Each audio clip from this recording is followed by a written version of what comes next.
hablar sobre algunos tipos de trauma ocular, la clasificación, cuáles son mecanismos de daño más frecuentes, qué cosas debemos considerar al momento de evaluar a nuestro paciente, qué cosas evitar para no generar más daño y hablar finalmente algunos puntos respecto a la prevención.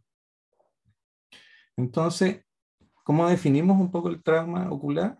Son traumatismos que se originan por mecanismos contusos, penetrantes, sobre el globo ocular y sobre estructuras periféricas, ocasionando un daño tisular de distinto grado de afectación, que puede ser leve, moderado o severo, y que compromete la función visual y que puede ser algo temporal o permanente.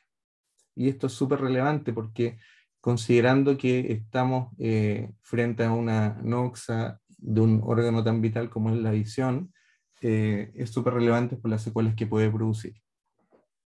Un poco respecto a la epidemiología, es muy importante destacar que es la principal causa de ceguera monocular. Y eso es súper relevante porque también constituye una causa de ceguera monocular en niños. Cuando los niños especialmente tienen un trauma ocular en edades precoces y eso genera, por ejemplo, algún grado de cicatriz en los tejidos más superficiales o internos del ojo, el desarrollo de visión del globo ocular ya se ve alterado en forma muy importante porque especialmente en edad pediátrica existe un periodo de eh, comprensión, de enseñanza del globo ocular respecto a cómo ver y cómo ver de mejor manera. Entonces, es súper relevante si uno tiene un trauma en edad precoz, que eso se corrija apropiadamente, se maneje por expertos para tratar de tener la mínima secuela posible en nuestros niños. La incidencia va entre un 8 y un 15 casos por 100.000 habitantes por año. Más de un 50% de los casos ocurre en menores de 30 años. Estamos hablando de pacientes jóvenes, en edad laboral, bastante activos. Y en la edad pediátrica, la relación entre niños y niñas es de 3.4 a 1. Es decir, los chicos tienen más traumas oculares que las niñas, a veces son un poco más arriesgados sus juegos. Y hay que tener también mucho cuidado con algunos juguetes, como también vamos a mencionar más adelante.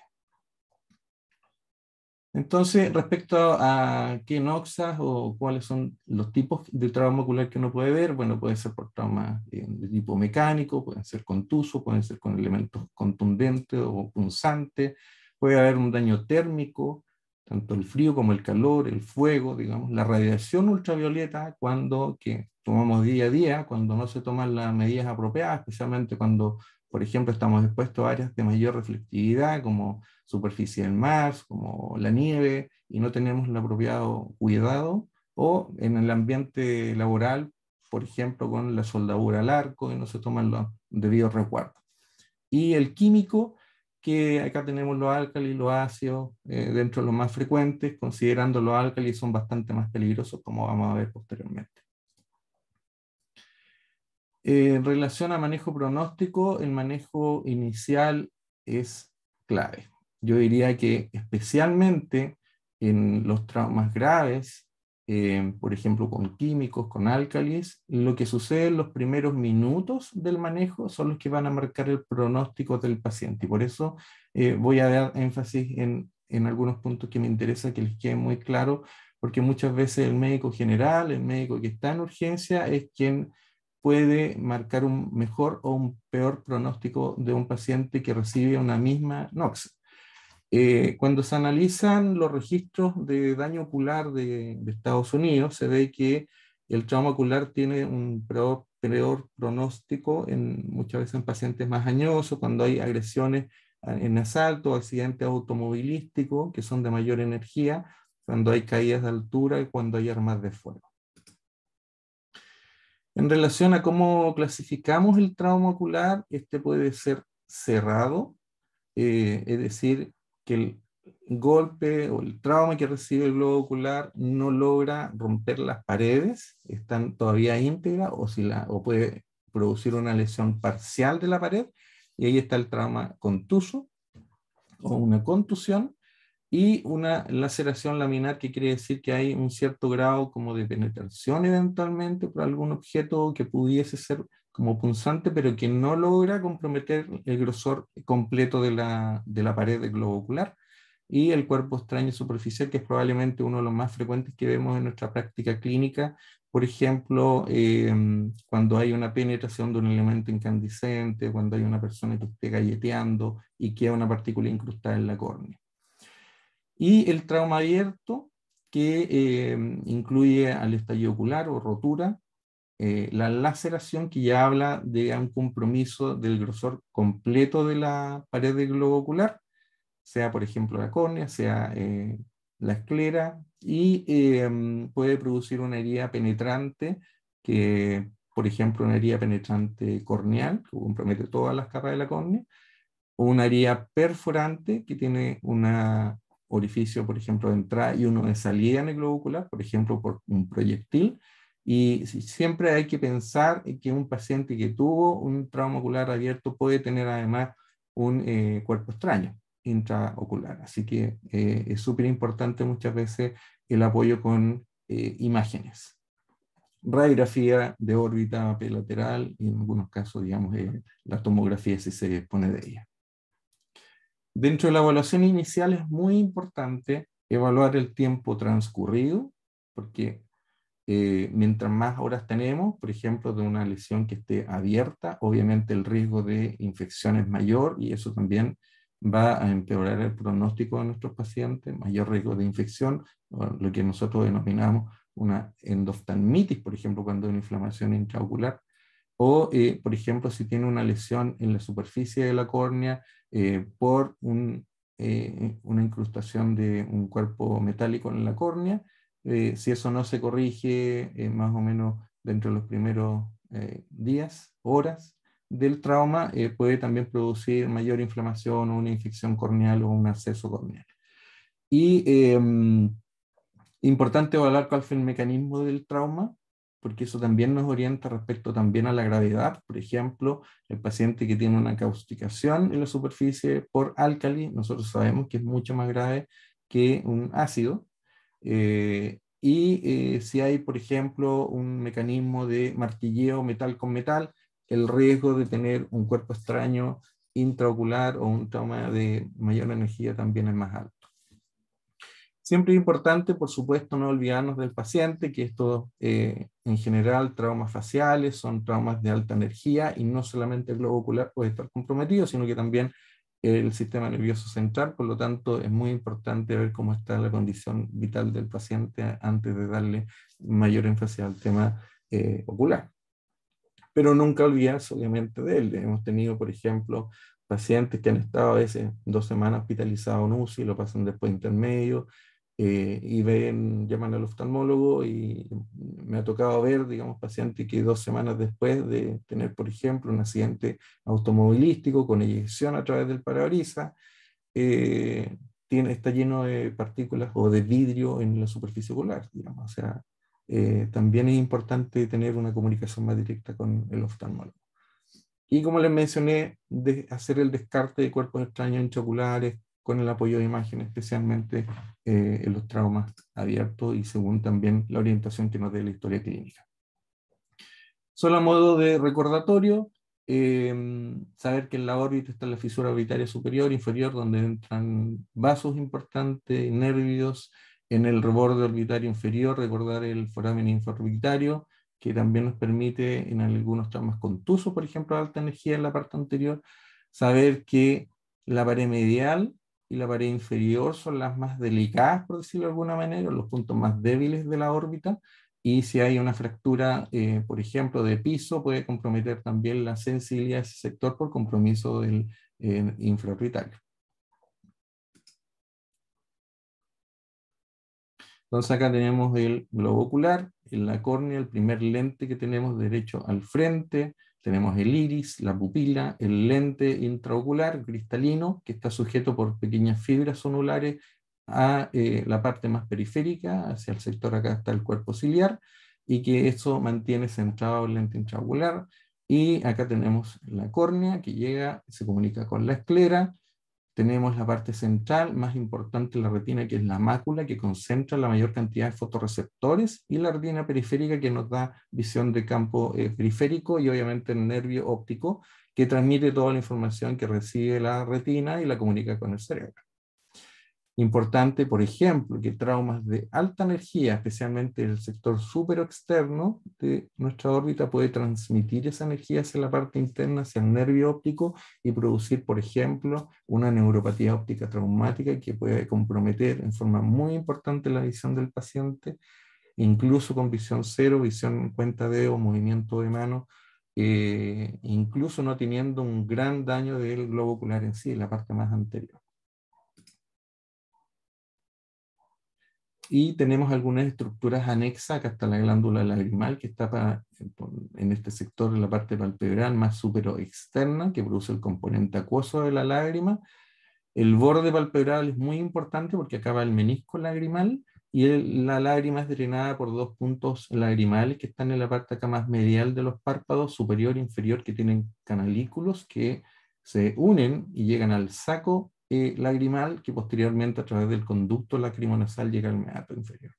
Entonces es muy importante tener en mente este esquema para lesiones especialmente de canto medio o a nivel, digamos, más medial del párpado, que puede comprometer la vía lagrimal. Entonces, cuando tenemos un trauma contuso, una fuerza, vemos acá, ¿se ve el mouse o no?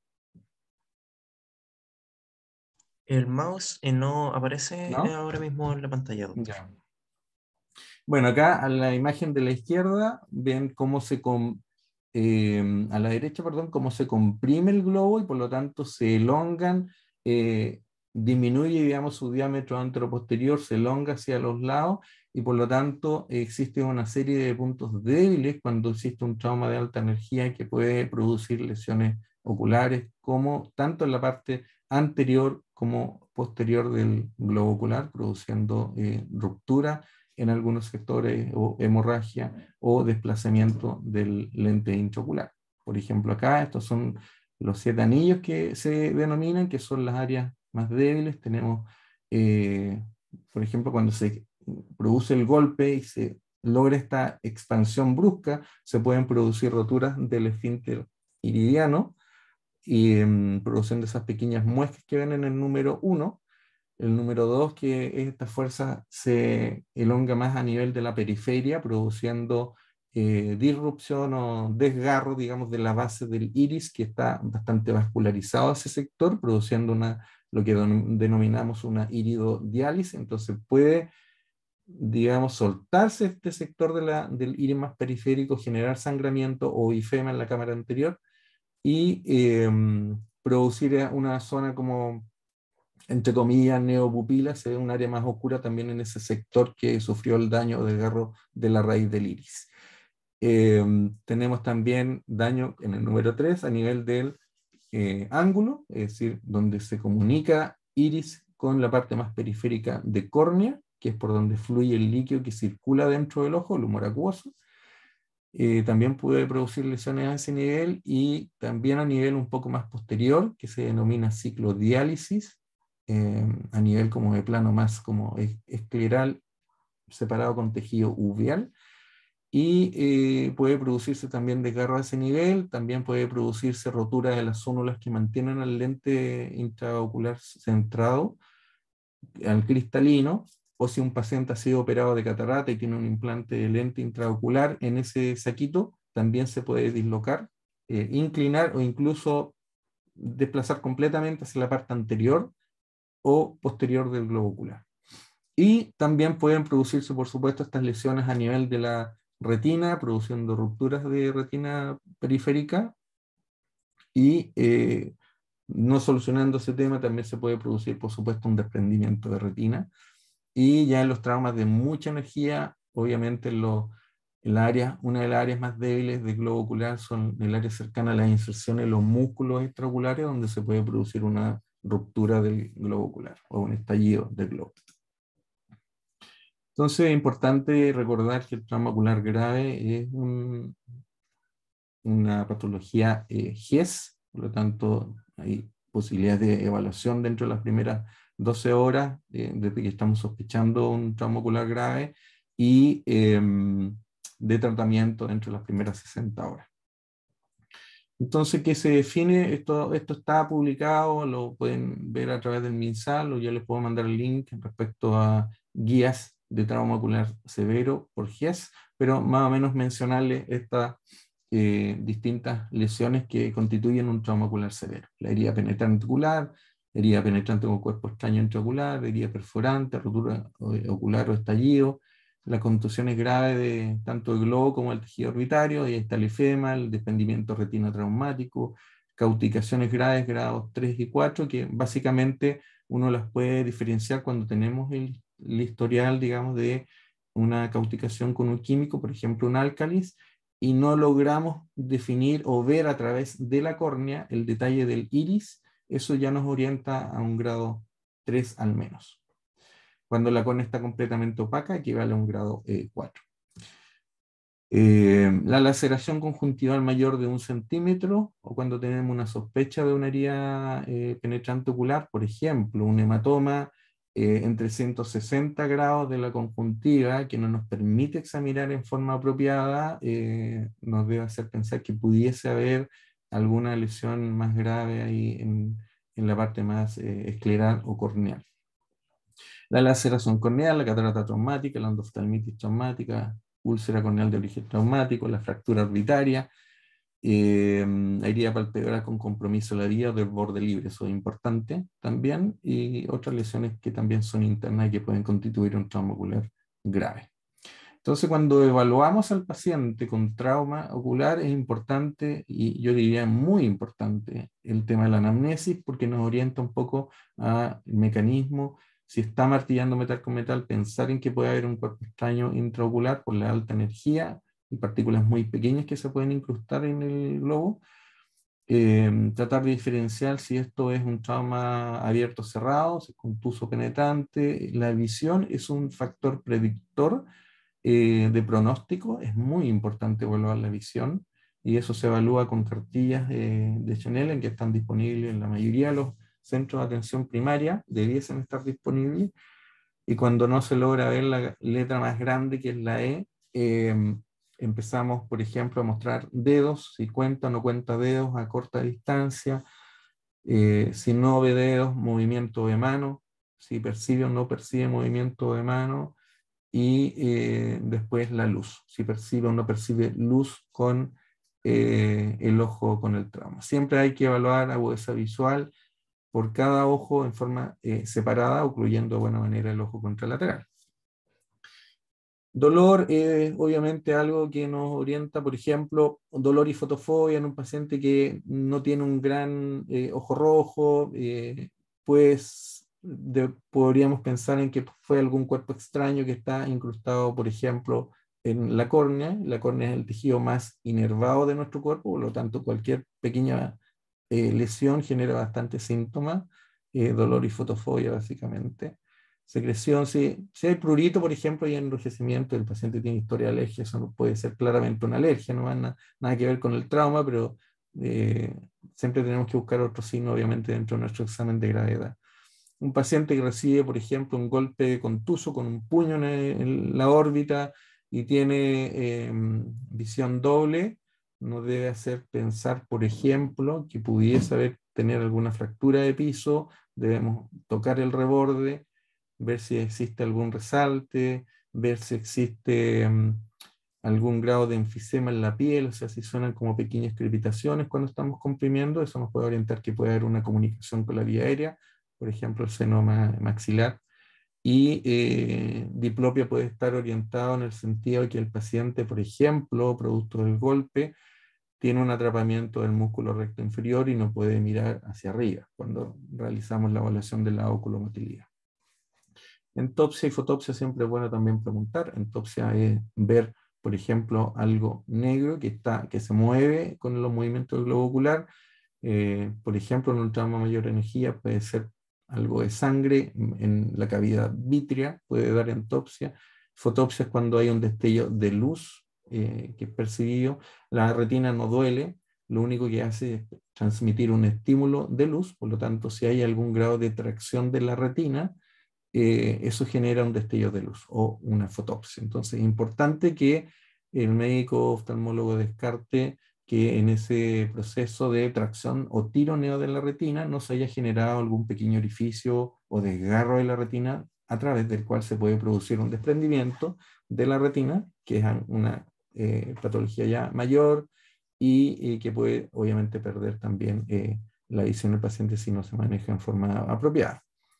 Cosa importante cuando estamos evaluando al paciente es no comprimir el globo ocular, porque no sabemos magnitud, no sabemos gravedad del trauma.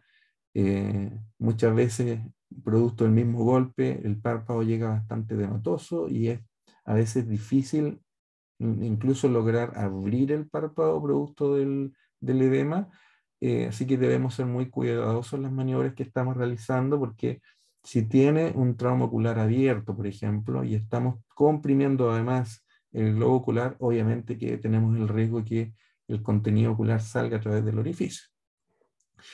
Como les mencioné, la agudeza visual se chequea en cada ojo por separado, realizar la exploración externa, ver los reflejos pupilares, si tienen o no tienen reflejos, ver cómo está la forma de la pupila, porque eso es algo que nos orienta también a la misma gravedad del trauma ocular. La pupila en general, digamos el iris, digamos, que es el diafragma que, digamos, achica o agranda la pupila, es un tejido bastante friable y laxo, que cuando hay una perforación, por ejemplo en la córnea, trata de taponear. O sea, siempre se va hacia el área de la perforación. Por lo tanto, muchas veces nos apunta hacia dónde puede estar la herida producto del trauma. Así que es importante evaluar el aspecto del iris. Y los reflejos pupilares también es bueno, porque eso nos habla de cómo está funcionando la vía aferente, cómo está funcionando todos los lentes intraoculares, cómo está funcionando la retina, cómo está funcionando el nervio óptico. Y es súper relevante evaluar esa parte. El reflejo fotomotor y buscar un defecto pupilar aferente relativo, que quiere decir que una vía aferente está funcionando en forma correcta. La motilidad ocular en las distintas posiciones de la mirada también es importante, especialmente cuando estamos sospechando en fractura de piso, para ver si hay o no hay atrapamiento del recto inferior. Evaluar el rojo pupilar, porque eso nos habla de que por lo menos no hay alguna pérdida de la transparencia de los medios. Eso es lo que nos permite que la luz que está entrando al ojo sea reflejada, digamos, por la retina, nosotros veamos un rojo, que eso es lo normal. Cuando se pierde el rojo hay algo opaco que está interfiriendo en la entrada de los rayos y la reflexión de ellos. Y obviamente si contamos con un oftalmoscopio directo, tratar de aprender a realizar fondo de ojo. Esto solamente no es para que lo aprendan, es solo para mostrarles que existen tablas que señalan qué grado de visión tiene el paciente y a eso se le asigna un puntaje. Y después, según las lesiones traumáticas que uno encuentre, se le va restando puntaje a eso y da una proyección eventualmente de qué pronóstico de visión puede tener ese paciente.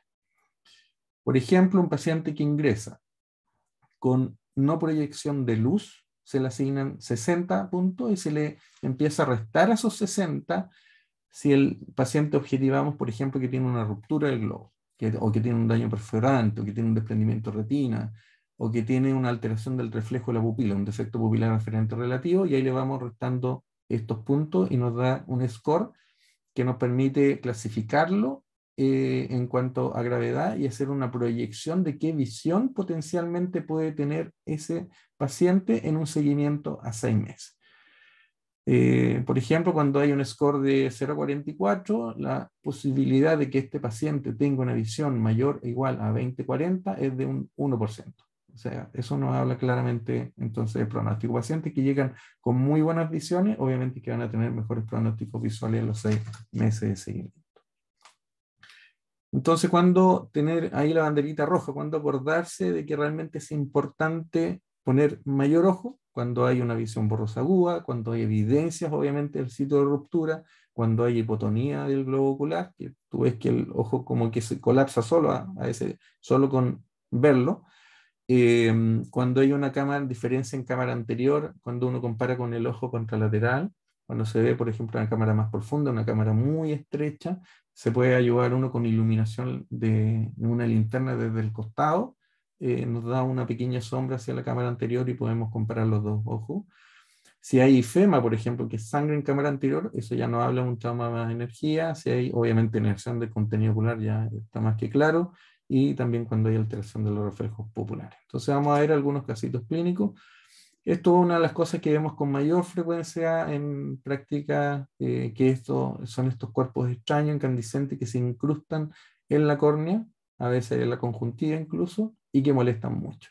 El paciente siente que tiene ahí una basura, está con la sensación del cuerpo extraño, puede tener obviamente ojo rojo, más lagrimeo, le molesta más la luz y le duele. Y esto es muy frecuente cuando, no necesariamente que muchas veces el paciente obviamente no está galleteando como en este caso, cortando fierro, pero puede estar cerca, puede pasar cerca de una construcción y estas partículas quedan ahí volando, flotando en el medio ambiente y pueden incrustarse obviamente. Así que es muy importante el tema de la protección ocular, o sea, ideal andar con lentes en la calle porque eso es un factor extra de protección y obviamente para el operador de esta galletera usar el lente de seguridad es clave. Acá nos ayuda como en nuestra clínica tener un anestésico local, por ejemplo como la proparacaína. La poencaína es una alternativa comercial, la Nestalcón es otra, y estas cintas que vienen en ese sobrecito, que tiene una punta naranja, que es la fluoresceína. Entonces, se echa una gotita de Nestalcón para que le va a aliviar en forma instantánea el dolor al paciente, va a permitir que lo examinemos, y se le echa una gotita, la misma cinta, digamos, se humedece con otra gotita de Nestalcón y se ubica en fondo de saco. Y después con la luz del oftalmoscopio directo se pone la luz azul, azul de cobalto, y eso nos permite evaluar de buena manera si hay o no hay algún cuerpo extraño, por ejemplo, incrustado, si no lo vemos fácilmente. Facilita bastante la identificación de eso. Lo normal, porque a veces no estamos seguros si fue suficiente la fluoresceína que pusimos o no, entonces una forma de saber si tiene la fluoresceína apropiada es evaluar el borde palpebral, donde está el menisco lagrimal, que se tiene que ver amarillo. Tanto arriba como abajo tienen que ver una línea muy finita amarilla, eso significa que tiene la suficiente fluoresceína para hacer la prueba. Y lo normal es que se vea más oscuro en la córnea, digamos, o de color azul. Cuando está alterado esto se ve de color más amarillento, que indica que hay una lesión del epitelio o algún cuerpo extraño incrustado. Muy importante también, obviamente, cuando siempre tenemos la sospecha de un cuerpo extraño, realizar la versión tarsal, y esto se facilita tomando, digamos, con pulgar e índice, borde superior, y, borde tarsal superior, a nivel de las pestañas, y nos ayudamos con una tapita de lápiz Bic o con un cotón con la parte superior como 1 centímetro arriba del borde, que es donde termina más o menos la placa tarsal, que es como la parte un poquitito más rígida, y ahí hacemos la contramaniobra. Tomamos el dedo hacia arriba y hacemos la contrapresión hacia abajo, y eso ayuda a evertir. ¿Por qué? Porque muchas veces los cuerpos extraños están localizados en la parte tarsal. Tenemos que sospecharlo, especialmente, por ejemplo, si vemos un patrón en la tinción de fluoresceína con lesiones como lineales, verticales, claramente eso orienta que hay un cuerpo extraño tarsal y que tenemos que retirarlo. Lo podemos ocupar el cotón, obviamente, para retirarlo. Aquí, por ejemplo, ven al paciente, ahí está el cuerpo extraño y que le genera con el parpadeo, esta erosión en la córnea, ahí está la herida y ahí está unas lesiones. Eso lo ven con fluoresceína, lo que les decía acá, está en la tinción correcta, se ve amarillo, borde superior e inferior, y acá se tiñe el defecto del epitelio corneal. Y ahí está el cuerpo extraño. En este sector, entonces lo retiramos con un cotón. El cuerpo extraño es súper fácil retirarlo a nivel tarsal. A veces estas partículas calientes es un poco más complejo retirarlas a nivel de la córnea. Bueno, este también nos habla de un trauma de mayor energía. Este es el ifema, cuando hay un nivel de sangre en la cámara anterior. Eso nos puede orientar, por ejemplo, que hay una región a nivel de la periferia del iris, un desgarro iridiano, que obviamente es algo que tenemos que chequear después en el control, seguimiento del paciente para ver con unos lentes especiales después cuál es el aspecto de la anatomía del ángulo. Y a veces es muy severo el ifema que afecta prácticamente toda la cámara anterior del ojo. Son pacientes que, como ven acá, se ve todo oscuro, se ve algo de sangre, pero algo negro. Eso debe ser referido rápidamente porque puede asociarse también a un aumento de presión importante y en algunos casos es necesario, especialmente si el paciente tiene un resangramiento, a veces intervenirlo quirúrgicamente, hacerle un lavado de la cámara anterior, dependiendo del nivel de presión que tenga el paciente. Acá ven lo que les había comentado. Las iridodiálisis forman estas lesiones que se ven más oscuras en la periferia. Está la pupila normal y esta cosa negra que vemos en la periferia, ese es un desgarro de la base del iris, que esto cuando queda obviamente en la parte de la hendidura molesta, a veces genera diplopia en las lesiones más grandes y es importante repararla quirúrgicamente. Este es un trauma de alta energía, como pueden ver acá, hemorragia en 360 grados, un hematoma localizado en este sector, más hacia el sector nasal, y además un gran ifema de cámara anterior, un trauma bastante grave. Otra cosa que también nos puede ayudar la fluoresceína, por ejemplo, es cuando estamos sospechando que puede, en este caso, hay una perforación de la córnea y está fluyendo el humor acuoso. Entonces, vemos acá la fluoresceína, el borde amarillo acá, que les había mencionado, y al hacer parpadear, puede haber una pequeña tinción de fluoresceína, pero después vemos algo negro que escurre por acá. Ese es el humor acuoso y nos confirma de que esta es una herida penetrante, como pueden observar acá. Esto, por ejemplo, un video, un paciente que había tenido un trasplante de córnea, que hizo una perforación, se había puesto un parche, que es este tejido blanquecino de acá, que es de esclera, un trauma ocular, y además acá está filtrando un poquitito desde el sector de uno de los puntos a nivel del parche escleral, como pueden observar acá. Ahí se ve escurriendo el humor acuoso. Ese signo se llama SIDE, se escribe C-I-D-E, con S. Lo que les había comentado, el iris apunta hacia el sitio de perforación. Como ven acá, en la foto de la izquierda, está a nivel del limbo y se sale un poco de iris en ese sector. En la foto de la derecha hay una ruptura de la esclera con pérdida de vítreo, que es lo que se asoma ahí como una especie como de gelatina transparente en ese sector de la hemorragia. Cosa que importante, como les había mencionado, las lesiones que comprometen el borde palpebral constituyen un trauma ocular severo y debe ser operado por un oftalmólogo, porque es muy importante dejar muy bien alineado el borde para no alterar la mecánica de lubricación del menisco lagrimal. Si eso queda irregular, el paciente puede quedar con epífora, puede quedar con un lagrimeo. Muy importante lo que les había mencionado cuando estamos sospechando lesiones en el sector más medial, sospechar el compromiso de la vía lagrimal, como este caso, también tiene que ser obviamente manejado y reparado por un oftalmólogo. Las lesiones por mordeduras, por ejemplo, por perros, son bastante graves en algunos casos. Observen acá la lesión con compromiso del borde palpebral, y acá una abulsión, un desgarro también de borde, que llega a comprometer también el sector de la vía lagrimal. Como observan acá, parecía que la lesión fuera más como del medio, pero no, era una abulsión que venía desde la parte más medial y el tejido se retrajo, y al hacer la evaluación de la vía lagrimal ven ahí que también estaba comprometida la vía. Entonces esto debe ser reparado por el oftalmólogo. Un ejemplo de una fractura de piso orbitaria. Acá en este caso sería el ojo que vemos a nuestra derecha mirando derecho al frente de la imagen. Al hacer mirar hacia arriba, no logra llevar el ojo hacia arriba y vemos en la imagen el hallazgo de la fractura de piso con el atrapamiento obviamente del recto inferior, y eso requiere también reparación. Este es un paciente que tenía historia de trauma de alta energía, ojo derecho, este es su ojo normal, iris funcionando perfecto, y acá miren la córnea anómala, la córnea opaca en la periferia y no se ve iris. Es decir, por eso se ve todo rojo cuando hacemos la retroiluminación. Todo esto rojo no debería verse porque el iris no existe. Entonces necesita una reparación con un implante de lente porque perdió su cristalino producto del trauma, y además se hace un implante de iris artificial.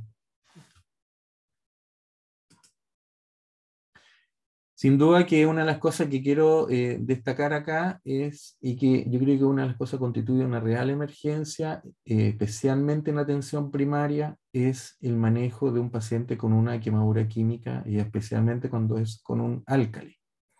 Acá, como menciono, cada segundo cuenta.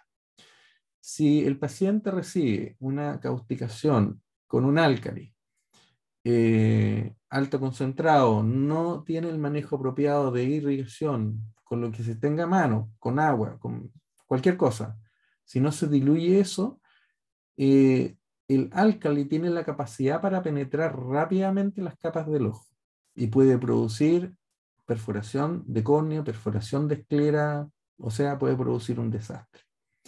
Daña las células madres que están ubicadas en el limbo, en la parte más periférica de la córnea, y eso va a marcar el pronóstico del paciente.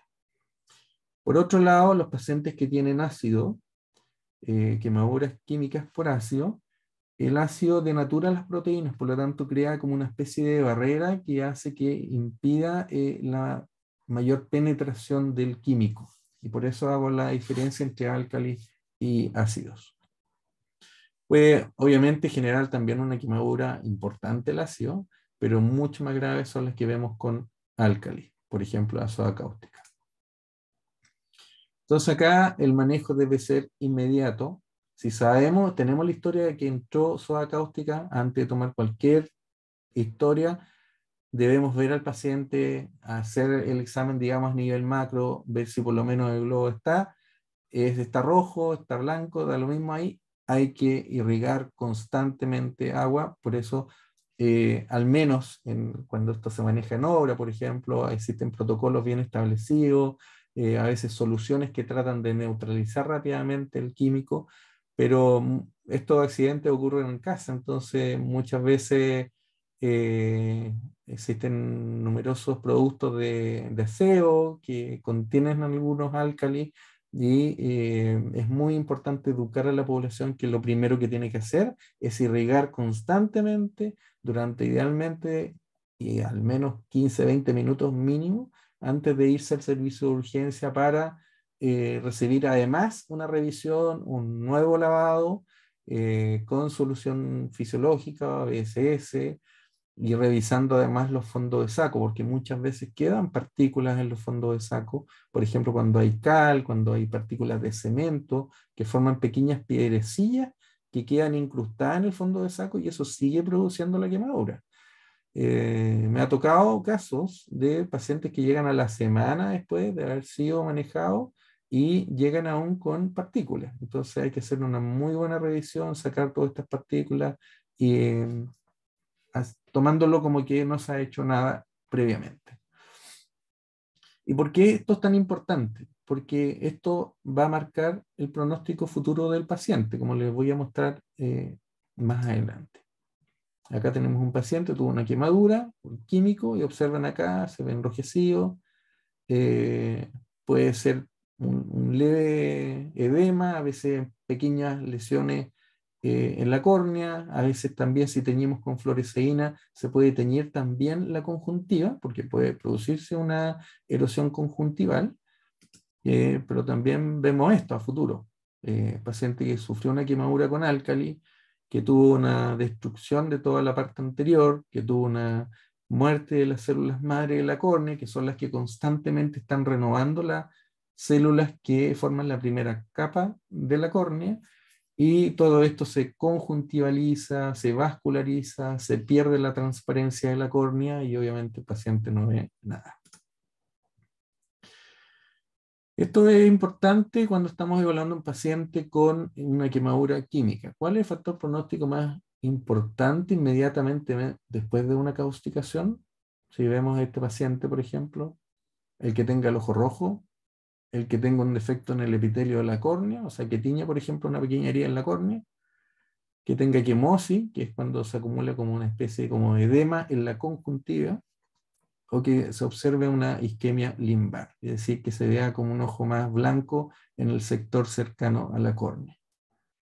Ese es el factor más importante, porque la isquemia limbar, que es lo que se observa acá, observen que se ve la conjuntiva en la periferia, se ve rojo, y hay un buen sector que se ve completamente blanco. Eso habla de que hay una lesión grave, que hubo un cierre de los vasos sanguíneos, y toda esta isquemia obviamente habla de que hubo más penetración y las secuelas de este paciente van a ser mayores. Acá tiñe además con amarillo porque tenía una erosión en todo ese sector que están viendo y además en la córnea, completo. Entonces, esto representa entre un 11 a un 22% de los pacientes con trauma ocular. 2/3 de los casos son hombres jóvenes, pueden ser por álcalis o ácido. Y acá vemos las diferencias, lo que les había comentado: mayor daño con álcali, mayor penetración con álcali. A diferencia de los ácidos que coagulan las proteínas, forman un poco barrera que afortunadamente limitan un poco más la penetración. Algunos ejemplos de álcali: la soda cáustica, el cal, cemento y algunos productos también de aseo. Y de los ácidos, los limpiadores acá de baño, las bencinas y los ácidos que contienen las baterías. Entonces es importante considerar el área comprometida, qué tipo de agentes produjo esta quemadura química, cuánto fue el tiempo de exposición, el grado de penetración, cómo fue el manejo inicial y muy importante educar. Acá, por ejemplo, vemos, acá todo tiñe amarillo porque hay una afectación del epitelio en todas las estructuras tisulares de la superficie. Acá se perdió el epitelio de la córnea, por eso se ve amarillo con fluoresceína. También en la conjuntiva, que es lo que ven ahí en toda el área expuesta, y también incluso en el borde del párpado, que también, como pueden ver ahí, perdió pestañas y también perdió tejido borde palpebral. Muy importante, bueno, acá tuvo una lesión como en la foto de la izquierda, ven esa área blanquecina que es por compromiso isquémico. La córnea se ve con pérdida de transparencia, se ve algo opaca. Muy importante realizar la versión también para revisión de fondo de saco si hay alguna partícula incrustada en los tarsos. Otra cosa que puede suceder es que suba la presión del ojo, que desarrolle daño de retina, catarata posterior. Lo que les había comentado al inicio, los grados 3 y 4 debemos sospecharlos cuando hay pérdida de la transparencia de la córnea y nos hace más difícil evaluar, por ejemplo, el detalle del iris. Eso ya nos hace sospechar en lesiones al menos de grado 3 o 4 que constituye una patología traumática GES.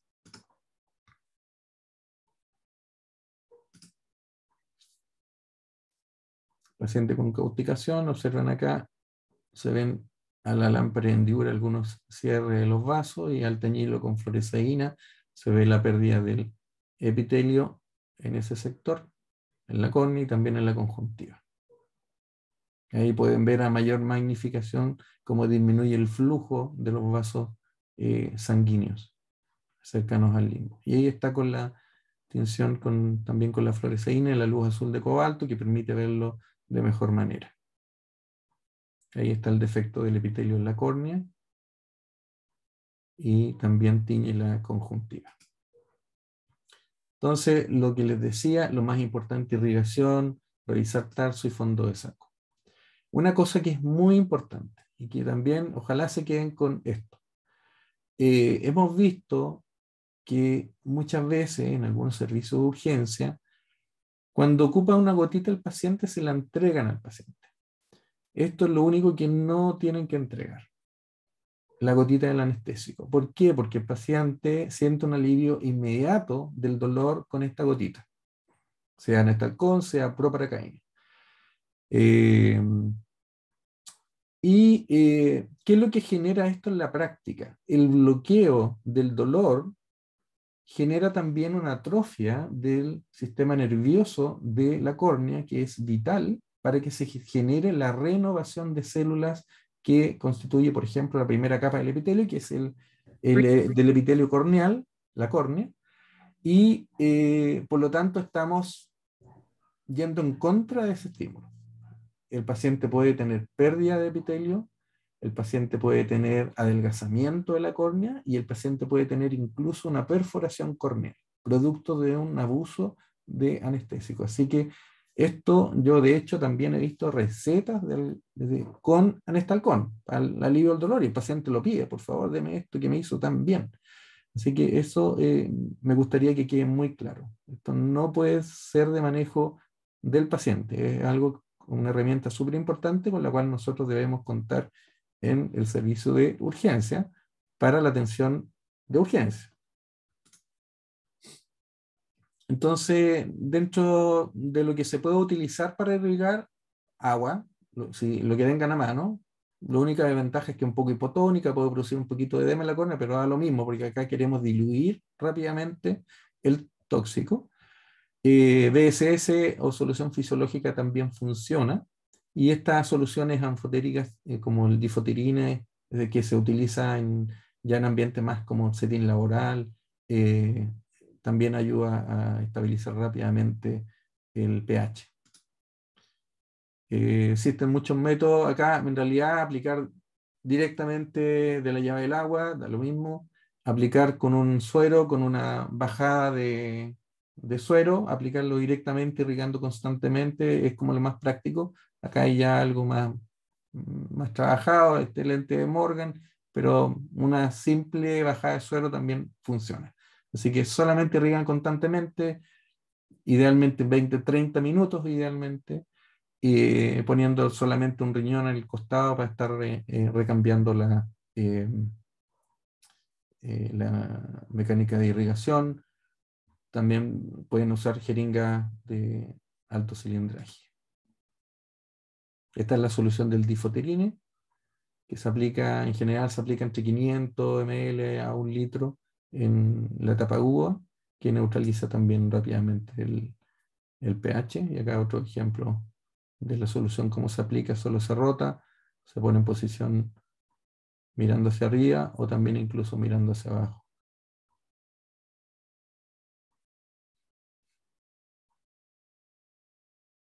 Y se han diseñado también estaciones de lavado para el caso de causticaciones corneales o de superficie. Así que lo más importante es la irrigación. Y aquí solamente no es esto para que, por supuesto, se lo aprendan, sino que solo para que vean lo complejo que puede ser la rehabilitación de estos pacientes si no reciben una atención oportuna. Desde futuros controles para el resto de la vida, digamos, múltiples cirugías y la mayoría de ellas con pronóstico bastante limitado. Se trata de restaurar la función de la superficie, múltiples cirugías, manejo de la superficie ocular, correcciones de cirugía de párpado, manejo de glaucoma, reconstrucción, trasplantes de córnea con muy mal pronóstico, porque es un tejido que es muy vascularizado. Cuando uno hace un trasplante de córnea en un tejido que no tiene vaso sanguíneo, tiene muy buen pronóstico visual. Pero cuando hay vasos sanguíneos involucrados, el riesgo de un rechazo es muy alto. Y eso hace que sean tan malos los pronósticos en pacientes con este tipo de patología. Observen, miren acá cómo está el fondo de saco acá, completamente ausente en la mitad superior, lleno de retracción, fibrosis, por la conjuntivalización de la superficie. Y esto es producto también, obviamente, del compromiso de las células madres. Bueno, solo hablando de tema del trauma ocular, ustedes vieron que a nivel internacional se pasó por un punto bastante crítico con todos los traumas que vimos en Francia, en Hong Kong, a nivel latinoamericano también en Perú, en Colombia, y a nosotros obviamente que nos tocó también en octubre enfrentar un nivel de trauma ocular que no habíamos visto en toda nuestra historia, y con lesiones muy graves. Un trabajo se publicó como el doctor Álvaro Rodríguez, el equipo de la unidad de trauma ocular, donde se publica la realidad de lo que vivimos como país, con lamentablemente el número más alto de trauma ocular publicado a nivel internacional, y también con un pronóstico visual bastante malo en relación a todas las series publicadas. En Estados Unidos, con el tema de Floyd, también hubieron bastante casos de trauma ocular por estas escopetas antidisturbios. Acá ven un ejemplo, un paciente que tuvo un trauma, una fractura con minutos al piso orbitario, y que en forma interna también le generó estas lesiones o hemorragia a nivel retinal. Así que obviamente hubo un movimiento donde se trató de que obviamente este tipo de armas no se utilice, no solamente en nuestro país, sino que a nivel de varios países. Y de hecho nosotros también endosamos el apoyo para la Academia Americana de Oftalmología cuando ellos tuvieron los casos de trauma. Es algo muy penoso porque existe un tema, imagínense, pacientes que están completamente sanos y que de un día a otro pierden el globo ocular, y que tiene todo un componente, además del psicológico, de la afectación laboral, todo un proceso lento de rehabilitación para la parte cosmética más que nada. Y en ese sentido, los protecistas han hecho un trabajo muy bueno. Estas son prótesis oculares que tratan de mejorar al menos la parte más cosmética de los pacientes afectados con este tipo de lesiones. Así que algo que también creció a propósito del estallido, desarrollo de estos protecistas. Muy importante, me gustaría también recalcar un poco respecto a algunos temas que tienen que ver un poco con la prevención. Sin duda que en los años 50, principalmente, el tema del trauma ocular tenía que ver más con la parte laboral, pero ahora el tema doméstico ha ido aumentando bastante, entre 40 y 50% de hecho, de los traumas que se ven. Y eso hace también reflexionar un poco respecto a qué medidas tenemos que tomar para disminuir el riesgo de un trauma ocular, que es prevenible en un 90%. Si estamos frente a un accidente automovilístico, un asalto, bueno, no hay mucho que hacer, pero al menos en el mecanismo descrito, si hubiésemos tenido lentes protectores, esto no hubiese sucedido. Entonces, los prevencionistas han hecho un buen trabajo a nivel laboral para que los trabajadores utilicen sus lentes protectores, en laboratorio también, que se utilicen cuando se exponen a químicos.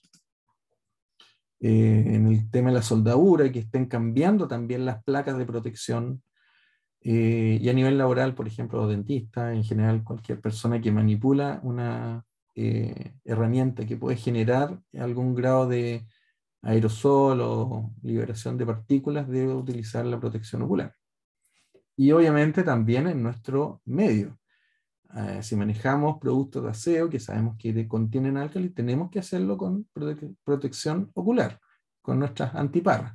Si estamos jardineando, también, o sea, el nivel de lesiones corneales que uno ve, bueno, yo soy un poco más cejada la visión porque me dedico un poco al área de la córnea, pero con bastante regularidad llegan pacientes con lesiones mientras estaban jardineando o un ramalazo, y eso genera la contaminación vegetal, puede generar, además de una infección por hongo, que es de manejo bastante complejo. Entonces, no evitamos eso con una protección de lente.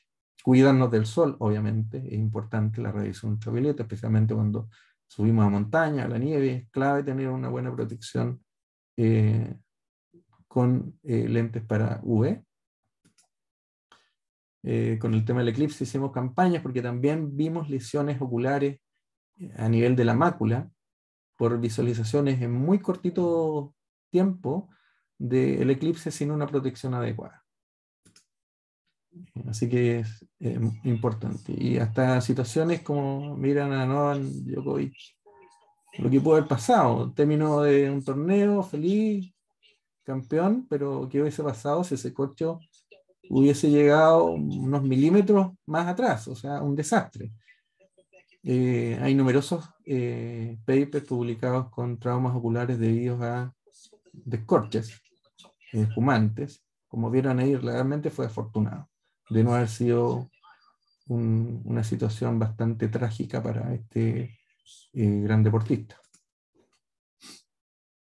Y de hecho, en ese sentido, en el mismo deporte se está tratando de educar respecto a utilizar las medidas de protección, especialmente para los deportes que se han reportado con mayor incidencia de trauma ocular.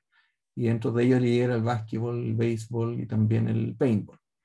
Hemos recibido numerosos pacientes que al momento de jugar paintball, la mayoría del tiempo estuvieron con protección ocular, pero obviamente al momento de tratar de limpiar el lente, le llega justo el disparo y la mayoría de ellos tiene una secuela bastante definitiva, con muy buen pronóstico visual, un trauma de alta energía. Y en niños lo mismo, también se han reportado casos de traumas oculares con lesiones serias en estos juguetes que disparan proyectiles, incluso con las Nerf, se han reportado casos de trauma ocular.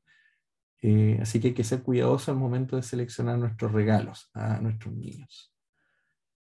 El trauma ocular en niños, como les mencioné inicialmente, es un tema súper relevante por las secuelas en el desarrollo de visión que puede tener ese niño. Si un adulto ya se desarrolló en el sistema visual, por lo menos después de los 8 años, tiene un trauma ocular y se repara el problema puntual, puede recuperar su visión. Pero si un niño tiene un problema antes de que complete su desarrollo de visión, el riesgo de una ambliopía o una disminución o una detención del desarrollo de visión de ese niño es bastante más alto. Así que es algo que hay que recordar. Y una cosa que también no quiero dejar de mencionar tiene que ver también con otras lesiones de traumas oculares que son mucho más, por decirlo de alguna manera, ocultas y que tienen que ver con el abuso de los niños.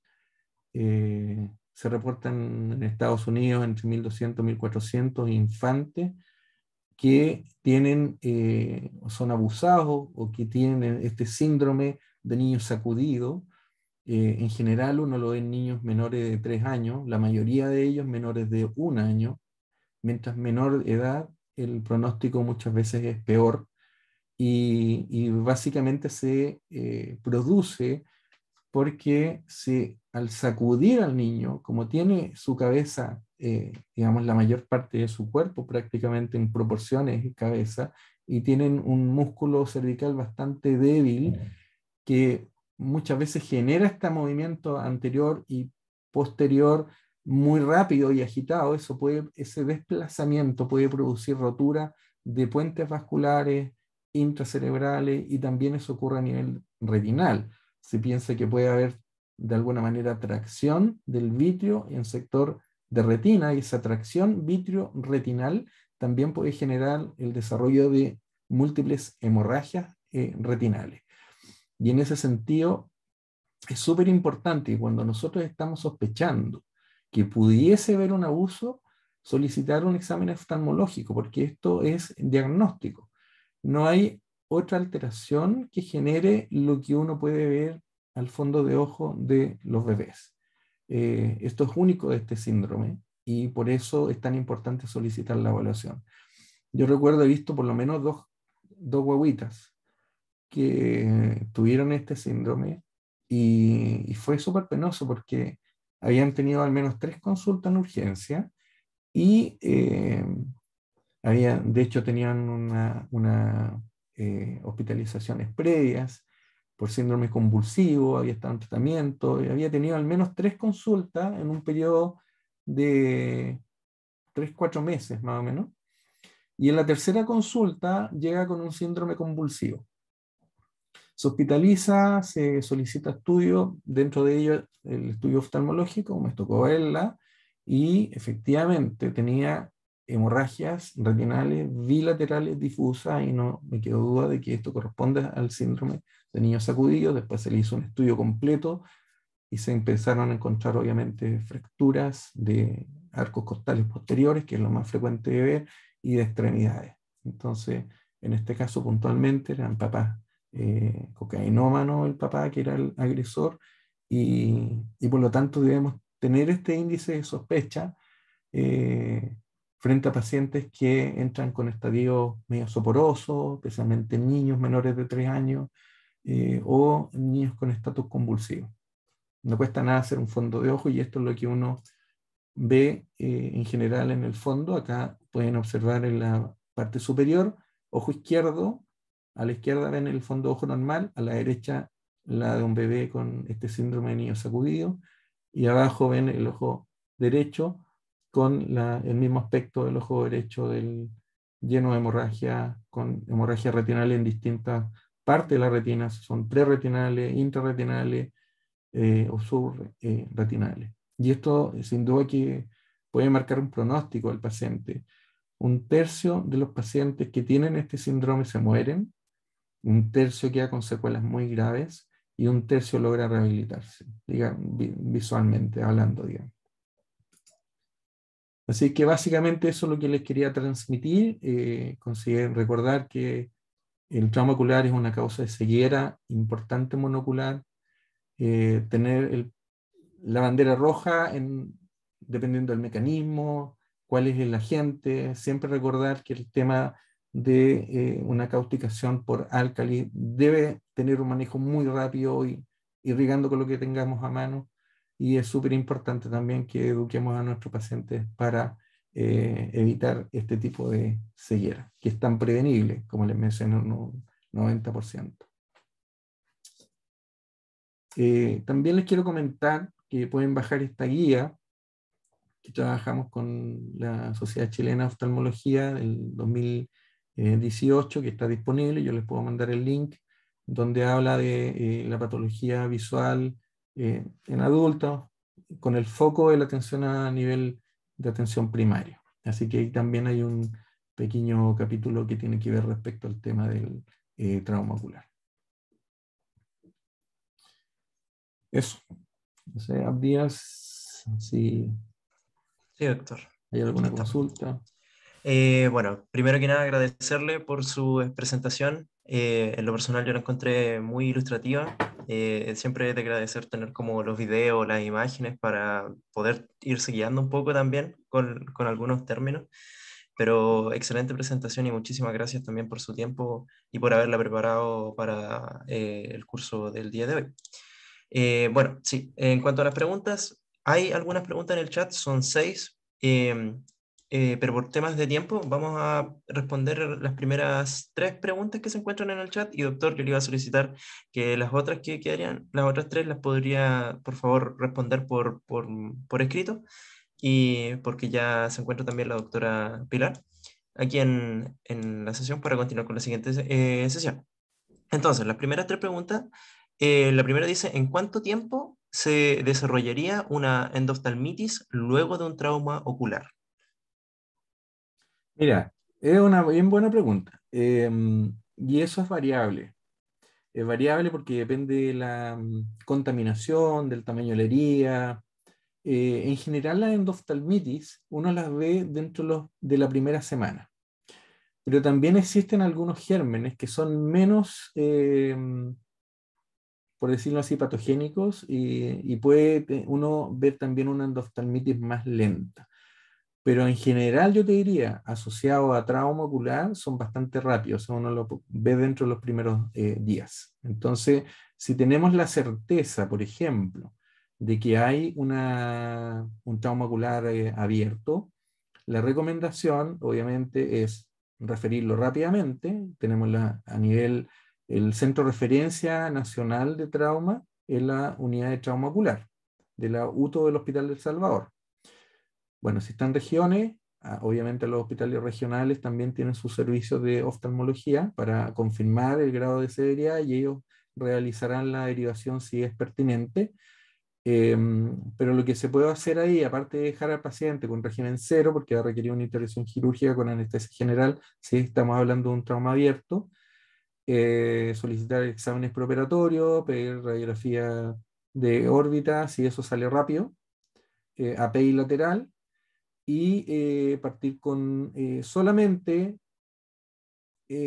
acá yo diría que, y reforzar un poco, que uno no debe comprimir el ojo, obviamente, porque el riesgo de extrusión del tejido es alto. Solamente poner una gasita estéril, un protector ocular plástico, que el paciente no se toque el ojo. Si el paciente tiene estado nauseoso, ponerle antiemético para evitar la valsalva y que eso genere mayor riesgo de pérdida de contenido ocular. Y profilaxis antibiótica dentro de eso. Moxi es como la elección 400 miligramos vía oral, que se deja al menos los primeros 5 días, según norma GES. Ya, doctor, muchísimas gracias y muy clara también la explicación. La siguiente pregunta dice, en caso de esquirla metálica corneal, ¿cómo derivar? Proparacaína, ungüento antibiótico, con o sin parche ocular. Mira, yo te diría que en general, si es, por ejemplo, no sé, estoy pensando demasiado rural, Chaitén, Futalufú, no hay un oftalmólogo cercano y tú sabes que va a ser muy complejo hacer el traslado. Lo que uno puede intentar, obviamente, es con una gotita de proparacaína. Si tú ves la partícula metálica, en general tiende a salir más o menos fácil, ¿ya? Cuando está a nivel, por ejemplo, tarsal, eso sale muy fácil. Cuando está a nivel corneal, a veces está un poquito más incrustado, porque aparte de eso genera como un pequeño hilito de quemadura. Pero uno puede intentar remover con un cotón, por ejemplo, un pequeño cotón, echando una gotita en este halcón, a ver si eso sale, por lo menos la piedra, la roca, eso que salga, y después por último en la derivación se removerá ya el anillo de quemadura o las partículas férricas que quedan, porque eso igual te puede generar un poquito de inflamación. Eso lo puede hacer el oftalmólogo, lo ideal y lo más seguro es hacerlo bajo biomicroscopio, o sea, bajo un lente especial. Y ahí la indicación por alivio del síntoma, lo mejor sería, si sacas esa partícula, estamos hablando de un cuerpo extraño superficial, ungüento, cloranfenicol y sello. En general eso cierra rápido, ¿eh? La herida es muy pequeñita, en general ya al día siguiente el paciente va a estar mucho más aliviado. Y si es muy rural, yo lo citaría al día siguiente, reevaluarlo, igual teñirlo con fluoresceína para ver si ya va cerrando, debiese haber estado cerrado. Súper, doctor. Muchísimas gracias. La última pregunta que vamos a responder de manera en vivo es la siguiente, que sería, en quemaduras por alcalisis, ¿con qué es mejor irrigar? Como decía yo, con lo que tengas a mano. O sea, si estás en un ambiente doméstico, agua. Mucho tiempo, 15 o 20 minutos por lo menos irrigando agua. Ya en un servicio de atención, BSS o suero fisiológico sirven. Y eso lo más práctico es con jeringueo grande de 50 ml o bien un suero, un matraz con una bajada de suero y lo pones ahí irrigando constantemente con el ojo abierto. Ya, doctor. Poniendo una gotita en estalcón previamente. Eso sería mi Ah, recomendación. ya. Pero por lo menos 20 a 30 minutos de irrigación. Después, Otro. referencia, o sea, derivarlo, sí o sí, cuando son quemaduras por químicos, tienen que ser vistos. Porque, como te digo, muchas veces quedan algunas partículas y es importante si ustedes pueden, obviamente, vertir los párpados, revisar fondo de saco, hacerlo mirar hacia arriba y hacia abajo mientras estamos irrigando. Y en el Ya, setting ya laboral, el difotirine es como la elección en lo posible, pero después de eso yo recomendaría igual hacer irrigación y revisión de fondo de saco y tarso. ya, doctor. Muy clara la respuesta, la verdad. Muy claro todo. Así que, bueno, doctor. Ya con esto Ok, estaríamos cerrando su sesión. Bueno, solicitarle si es que puede también, quedan unas preguntitas en el chat. Ahí usted abre la parte del Q&A y le permite a usted escribir una respuesta perfecto. para que podamos continuar con la siguiente presentación. Así que muchísimas gracias, le agradecemos Encantado, su un gusto. asistencia y su apoyo, Que así estés muy que bien. Buen fin de excelente, que semana. tengan un excelente fin de semana, doctor. Igual, chao.